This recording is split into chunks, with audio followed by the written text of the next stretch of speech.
Hi everyone, and welcome to another episode of MMT Monday.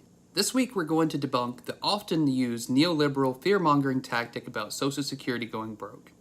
How many of you have heard the claim by some politician that Social Security is going broke and it probably won't be around by the time that you reach retirement age?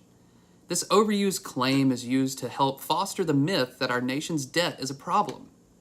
Politicians have just accepted this as a status quo because to even think about questioning it would be political suicide. But here's a surprise for you. Even the people's champion knows that this is just false. Now, I'm not talking about the great Dwayne "The Rock" Johnson, but the self-acclaimed president of the people, Donald Trump. In former President Trump's own words, we see that he realizes that the U.S. is its own currency issuer, so we will never have to default on our debt. I mean, these people are crazy. This is the United States government. First of all, you never have to default because you print the money. I hate to tell you, okay? So there's never a default. Okay, now that sounded crazy to a lot of people. First of all, I hate to tell you, you print the money, okay? So there's never going to be a default. First of all, these people are crazy. This is the United States of America, okay? We print the money. I hate to tell you, there's never going to be a default.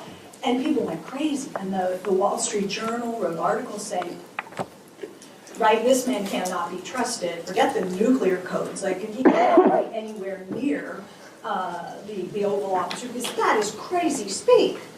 In our first video, Dr. Stephanie Kelton destroys this overused myth by explaining that despite former House Speaker Paul Ryan's best attempts at fear-mongering, Social Security mathematically cannot go broke. The U.S. government cannot run out of dollars, period. This means that it can always make Social Security payments. There is no possibility of it being unable to meet those promises. It's just not possible. And it's not just Donald Trump, but Warren Buffett and former chair of the Federal Reserve, Alan Greenspan, saying the same thing. They all use the same exact words, using the same exact language, in the same exact framing. It wasn't crazy when Alan Greenspan said it, and it wasn't crazy when Warren Buffett said it, and it wasn't crazy when the St. Louis Fed put it in their reports. The exact words, in the exact language, with the exact framing, coming out of Buffett's mouth, Greenspan's mouth, and so on. Nobody called them crazy. All he's doing is saying what everybody else has readily admitted, okay? Which is that the United States of America has a sovereign currency, that we, as the federal government in the United States, is the monopoly issuer of the dollar. That the currency itself is a simple public monopoly, that the dollar comes from the U.S. government and can't come from anywhere else. And if you think about what that means, the implications of that are that you quite literally can never run out of U.S. dollars, that you cannot be forced by markets into defaulting on obligations in your own money, because after all, the U.S. dollar can only come from the U.S. government. You and I try to create it. It's called counterfeiting. In this next video, we will see an example of former Speaker of the House, Paul Ryan, spewing out the stereotypical excuse for why we must have entitlement reforms to keep Social Security solvent. Ryan blames Social Security, Medicare, Medicaid, and interest on the debt for being drivers of debt. Now, this is the same Paul Ryan who didn't bat an eye while repeatedly providing corporate welfare for the wealthiest Americans, all while gutting Medicare and Medicaid, that resulted in stripping access to health care away from millions of lower-income Americans. His fondness for Ayn Rand's philosophy of selfishness only further highlighted his disdain for the poor or anyone who relied on federal benefits to survive. Ryan epitomizes the neoliberal austerity hawk's heartless approach with his attempt to morally justify his gutting of the social safety nets by labeling people as makers, i.e. people who work and earn good incomes, and takers, i.e. perceived lazy people who subsist on government assistance. Do you consider it possible to arrive at a fiscal policy and plan that reduces the deficit without touching Medicare and Social Security or military spending? No, you can't. It's just a mathematical impossibility. I'm doing this off the top of my head, so the fact checkers may get me, but by, I think, 2026, according to CBO, roughly all revenues coming to the federal government will be dedicated to interest on the debt, Medicare, Medicaid, and Social Security. And that means everything else is borrowed money. It's a function of the aging of America, health inflation. And so if you do not tackle the drivers of our debt, which are entitlements, you cannot balance the budget in the future and pay down the debt. It's just not possible.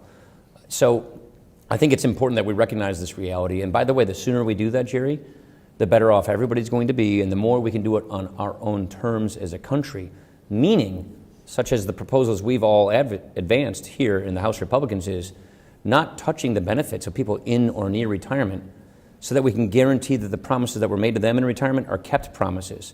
If we keep kicking the can down the road, watching the situation deteriorate even further, then unfortunately one day we could get to a point, if we have another blown presidency where we don't tackle these problems, where you have to cut benefits in real time for real seniors. We don't want that to happen. We want to prevent that from happening. And the best way to prevent it from happening is to fix and restore these programs, make needed changes for those of us who are younger so that we have something for us when we retire, and so that we can guarantee the promise to current seniors who have already organized their lives on these promises.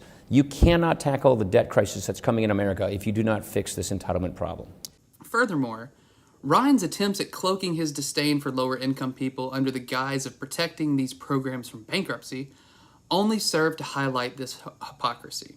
This hypocritical and heartless view of not only his constituents, but people as a whole, only serve to show a complete lack of understanding of how federal spending works.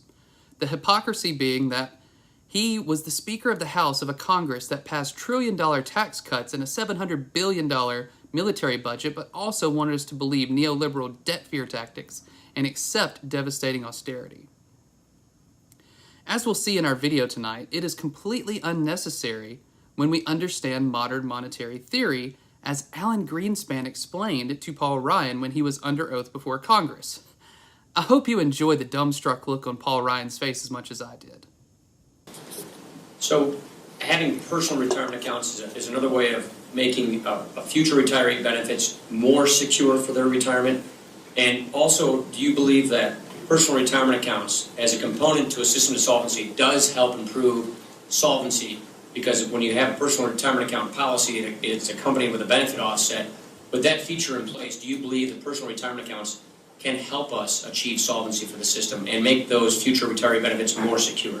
Well, I wouldn't say that the pay-as-you-go benefits are insecure in the sense that there's nothing to prevent the federal government from creating as much money as it wants and paying it to somebody. The question is, how do you set up a system which assures that the real assets are created, which those benefits are employed to purchase?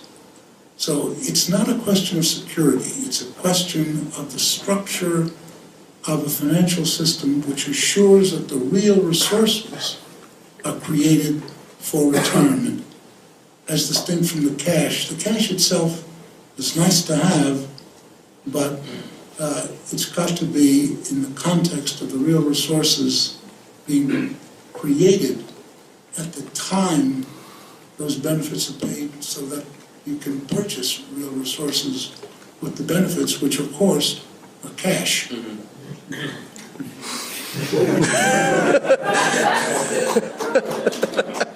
a few things. I love this group. A few things. First, that is not the answer Paul Ryan is going. Let's get that straight. That question was teed up so beautifully. There's a single sentence with the words personal retirement accounts 4 times used.